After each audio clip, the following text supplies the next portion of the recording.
Next up, we do have Mamtimin Ala coming up to talk about, mental health and how to, maintain a healthy mindset when it comes to success. So I'm just going to talk a bit about him for a little bit. He was born in East Turkistan, and he is currently residing in Australia and holds a PhD in philosophy from Katholieke Universiteit Leuven in Belgium. He has written many articles to reveal China's genocide of Uyghurs as one of the most abhorrent crimes against humanity in the 21st century. He wasn't able to join us live today, but we are going to be playing a video by him if you guys would like to tune in for that. Hello everybody, how are you? My name is Mamtimin Ala. I used to be a social worker working with thousands of asylum seekers. Mental illness is considered as a disorder of the brain function. Now I will, and mental health issues is quite common, and it's across all cultures, societies and countries. And 1 in 5 young people suffer from a mental illness all around the world. And this is a huge number.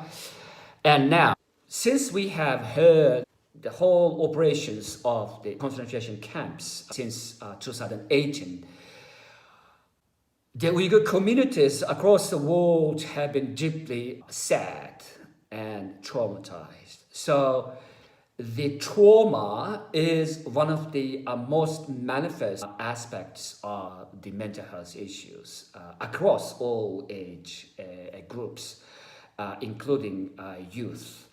Trauma is something quite deeply affective and even destructive as well, that it lives with us, and if we are not able to treat it, first recognize it or not treat it, then it will eat us over time. So the trauma that the Uyghur communities are experiencing at this stage needs urgent and professional and community attention. So the Uyghur genocide is at the same time is psychological genocide, which has a variety of methods, variety of areas, and variety of negative impact on us as a people. The trauma, like a collective trauma, is defined by the augmentation of the senses of helplessness, hopelessness, sense of guilt, and even other aspects. So in that sense, our trauma is running deep in our collective psyche. So in the end, this collective trauma has the potential for being turned into intergenerational trauma. So the idea is that the trauma can be passed down from generation to generation. So there were lots of research in the 1960s on children and grandchildren of Holocaust survivors. And the one study from 1988 found that grandchildren of Holocaust survivors were overrepresented by about 300% in referrals to psychiatric care, which means that the memories, traumatic memories of our past generations will be transferred to us through our genetic links. The current traumatic experience of the Uyghurs will be passed down from this generation to next generation or next generations across time. Our current experience, struggle, hopelessness, helplessness are all registered in the depths of our mind, in our consciousness, personal unconsciousness, and even collective unconsciousness. And this will pass down from us to our next generations. This collective trauma has a deep impact on the Uyghur youth. And from my observations, I have seen many Uyghur youth who are deeply sad, stressed out, depressed, and traumatized, etc. So we know that the collective trauma is having an impact on all of us, and the young people in particular are suffering a lot, among others. Because of the simple fact that young people in the exilic Uyghur communities all around the world are, first of all, affected indirectly. Some of them are not able to have a very deep understanding of this issue. In particular, they are not able to talk about this. So some of them feel that nobody cares about this, or some of them think that people around them are not interested in their sad stories, or some of them are afraid of being judged by others as a people of the elimination. So related to a shame. And so some others feel that it's too much for them, that it's a lack of capacity to express what is inexpressible. It's because it's too much beyond the capacity of any language to convey the tragic stories of what's happening to Uyghurs. So there are lots of issues that our young people are unable to communicate this traumatic experiences with others, but also among themselves. So on the one hand, it's there's no like no institutionalized and no like a community-based space for them to exchange the experiences among themselves. And secondly, there has been no systematic research on this matter that can shed light on the intensity and depth of the collective trauma that Uyghurs are going through. And number three is still within Uyghur communities, there are a lack of health professionals. So the Uyghur youth are not able to be guided by the Uyghur elders or community leaders or community members or professional people in general. So this is quite like quite serious issue at this stage. So what is the key to raising that issue is that we have to open up a very honest and safe discussion forums for young people to express their views about how they think about this genocide and what is the way that they feel, what are the methods that they are using to overcome or cope with a sense of loss, sense of hopelessness, and sense of helplessness.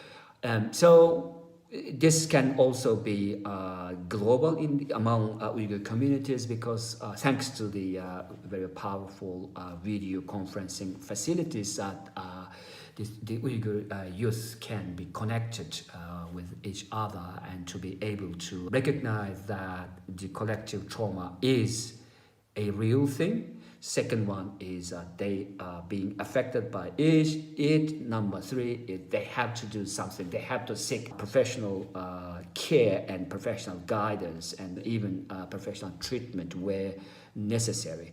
And also Uyghur youth can be quite vital or should be quite vital force to raise awareness of the mental health issues among Uyghur communities all around the world. The trauma is just one of them, and also post-traumatic stress disorder or depression or other aspects of mental health issues. By doing so, we have to have a community-based campaigns that is awareness raising campaigns, and also we have to educate Uyghurs all around the world about the psychological aspects of this genocide, which is still ongoing. And it's also good for us to prevent the negative, destructive impact of this genocide upon our psyche, prevent the impact of intergenerational trauma as much as we could. So in the end, this is one of the difficult tasks for us in general and for our young people in particular, that as a community we have to come together to find at least some solutions to this ongoing genocide and its impact. And at the same time, we need more professionals from Uyghurs and non-Uyghurs to help us go through and also overcome this impact of this collective trauma, because of the simple fact that a trauma is both cultural and not cultural, in the sense that the language that express our traumatic experiences is cultural, in the sense that each culture has its own way of expressing traumatic feelings and modes and attitudes. At the same time, there are also universal transcultural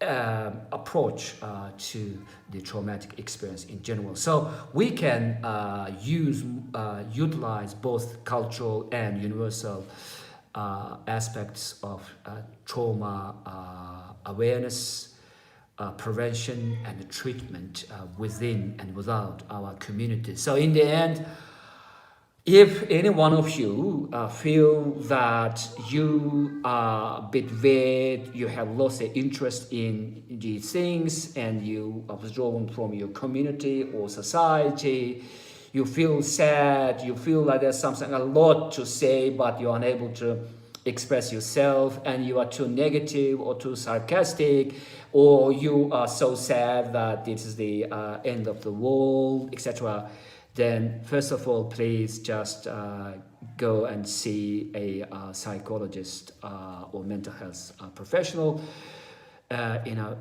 a place where you live. So this is quite important. And secondly, as a create a team or teams around you in your community to raise awareness of this matter as much as possible, because this is more or less like, now this is our moral duty. Though the mental health issue is not moral issue, but the treat mental health issues is a moral issue, because of the simple fact that if we don't act out of our duty for our community, then it becomes really serious. It gets out of control, and it affects everybody in the end, across all ages. And ultimately, if no urgent action is taken, then Uyghur communities become less and less vibrant, resilient, and also functional. In the end, we become completely dysfunctional and messy and failed communities all around the world. Because if our mind is not strong enough, then our life loses its resilience or resilient aspects. So in the end, we end up being totally failed communities, and which is what the Chinese government is intending to see, that we are devastated, we are destroyed, not only physically, but also psychologically and ultimately spiritually. So finally, I would like to emphasize the importance of the faith.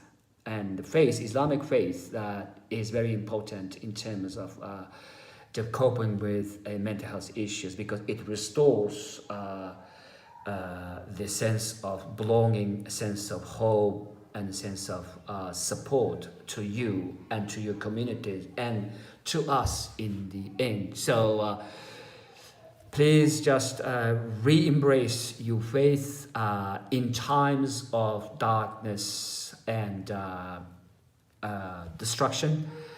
And so it's also the faith interacts with others, like you have like a communal faith that reinforces a sense of belonging, sense of community, sense of hope, and ultimately sense of common future, which is quite important for us. So ultimately, if we are failed, and we are failed in our mind, through our mind, so we have to be resilient. We have to go through this. Of course, we have to acknowledge that there are lots of issues that are beyond our control, but at the same time, it's important for us to recognize that nobody can save us if we are not able to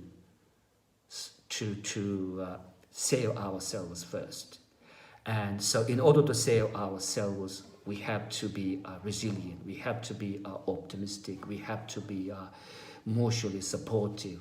Otherwise, as we have seen, that world is apathetic. It doesn't care in the end. If we don't care ourselves, nobody cares us.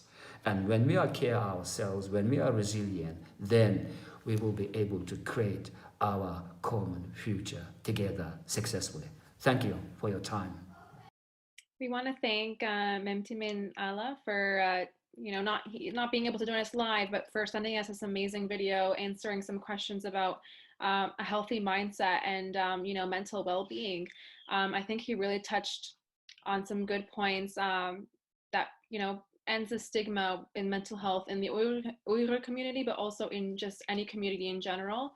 And yeah, it was a very, very great talk there. I'm sure we all learned a lot from that. So thank you again for giving us the time to say that to us.